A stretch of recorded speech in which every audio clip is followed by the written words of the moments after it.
बिहार के पहले चरण की वोटिंग तो हो गई, लेकिन असदुद्दीन ओवैसी की पार्टी एआईएमआईएम की असली परीक्षा अब दूसरे चरण की वोटिंग वाले दिन होनी है। आपको बताएंगे कि रुझानों में ओवैसी की पार्टी का चुनाव में क्या हाल बताया जा रहा है। उससे पहले आपको ये बता दें कि ओवैसी की पार्टी इस बार पहले ही मुश्किल स्थिति में है।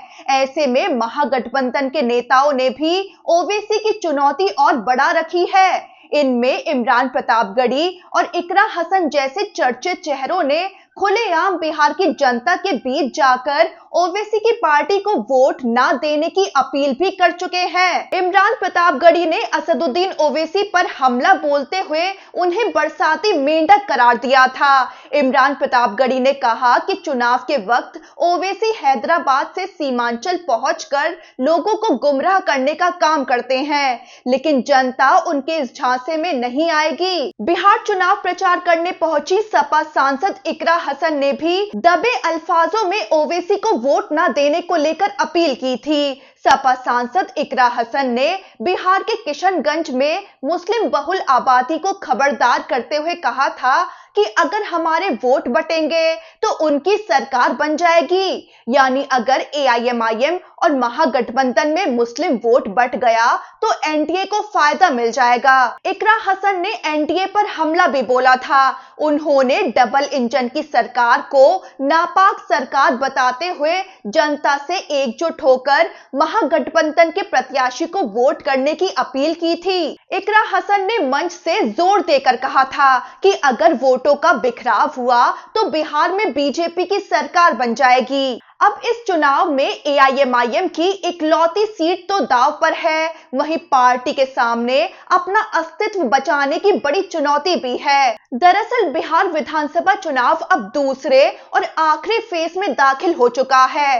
हर पार्टी अपने उम्मीदवार के लिए प्रचार करने में जोर लगा रही है। दूसरे चरण की वोटिंग 11 नवंबर को होने वाली है। इस दूसरे चरण में सीमांचल इलाके में भी वोटिंग होनी है। 4 जिलों पूर्णिया, कटिहार, अररिया और किशनगंज वाला सीमांचल इलाका मुस्लिम बहुल है। महागठबंधन की बात करें तो सीमांचल में इस बार Congress 12 seat, RJD 9 seat, VIP 2 seat और सीपीआईएमएल 1 सीट पर लड़ रही है। वहीं एनडीए की बात करें तो बीजेपी 11 सीट, जेडीयू 10 सीट और एलजेपी 3 सीटों पर चुनाव लड़ रही है। वहीं एआईएमआईएम ने पूरे बिहार में 25 उम्मीदवार उतारे हैं, जिनमें सीमांचल में पार्टी 15 सीट पर अपनी किस्मत आजमा रही है। आपको बता दें कि पिछले विधानसभा चुनाव में एआईएमआईएम के सीमांचल इलाके में प्रदर्शन ने सबको चौंका दिया था। एआईएमआईएम ने पिछले चुनाव यानी 2020 में 5 सीटों पर जीत दर्ज की थी और कई सीटों पर वोटों का बंटवारा करके महागठबंधन का खेल बिगाड़ दिया था। वहीं बाद में एआईएमआईएम के 5 में से 4 विधायकों ने पलटी मार दी थी और टूटकर आरजेडी में जा मिले थे। तो इस बार पार्टी के सामने बिहार में अस्तित्व बचाने की चुनौती है। एआईएमआईएम के इकलौते बचे अमौर से विधायक और पार्टी के प्रदेश अध्यक्ष अख्तरुल ईमान को इस बार जेडीयू के सबा जाफर और कांग्रेस के जलील मस्तान से कड़ी टक्कर मिल रही है। आपको बता दें कि 2020 चुनाव में भी इन्हीं तीनों नेताओं के बीच मुकाबला था, जिसमें अख्तरुल ईमान बाजी मार ले गए थे। अब इस बार भी इन्हीं तीनों के बीच मुकाबला है, लेकिन बिहार में विधायकों के टूटने और महागठबंधन के मजबूत होने से एआईएमआईएम इस चुनाव में कमजोर नजर आ रही है। इससे एआईएमआईएम के इकलौते विधायक अख्तरुल ईमान की चुनौती बढ़ गई है। अख्तरुल ईमान अमौर सीट से पहले किशनगंज जिले की कोचाधामन सीट से विधायक रह चुके हैं। साल 2020 के बिहार विधानसभा चुनाव में उनके नेतृत्व में पार्टी ने सीमांचल में अपना गहरा प्रभाव छोड़ा।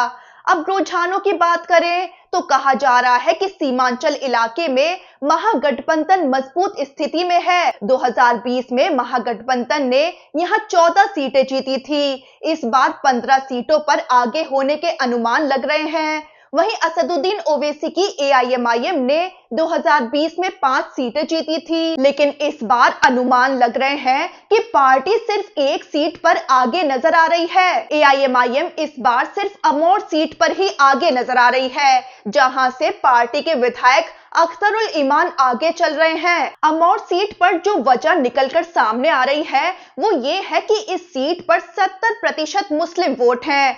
अख्तरुल ईमान खुद सुरजापुरी मुसलमान हैं और इस कम्युनिटी की इस सीट पर सबसे ज्यादा आबादी है। ये अख्तरुल ईमान का वोट बैंक माना जाता है। अख्तरुल ईमान की इमेज अच्छी भी है और उन्होंने इलाके में काफी काम भी किया है, लोगों के बीच काफी सक्रिय भी रहते हैं। वहीं जेडीयू उम्मीदवार सबा जाफर कुल्हैया मुस्लिम हैं। इनकी इस सीट पर करीब 20% आबादी है। इन्हें हिंदू वोट भी संगठित होकर मिलने वाला है और अगर यादव दलित वोट भी इनके साथ गया तो ये कड़ी टक्कर दे सकते हैं। वहीं आपको बता दें कि असदुद्दीन ओवैसी ने महागठबंधन में शामिल होने की पेशकश भी की थी। पार्टी ने लालू यादव और तेजस्वी यादव को चिट्ठी लिखकर ये इच्छा जाहिर की थी कि एआईएमआईएम को महागठबंधन में शामिल कर लिया जाए, जिससे वोटों का बंटवारा नहीं होगा और एनडीए को फायदा नहीं मिलेगा। लेकिन एआईएमआईएम की इस पेशकश को महागठबंधन में नजरअंदाज ही किया गया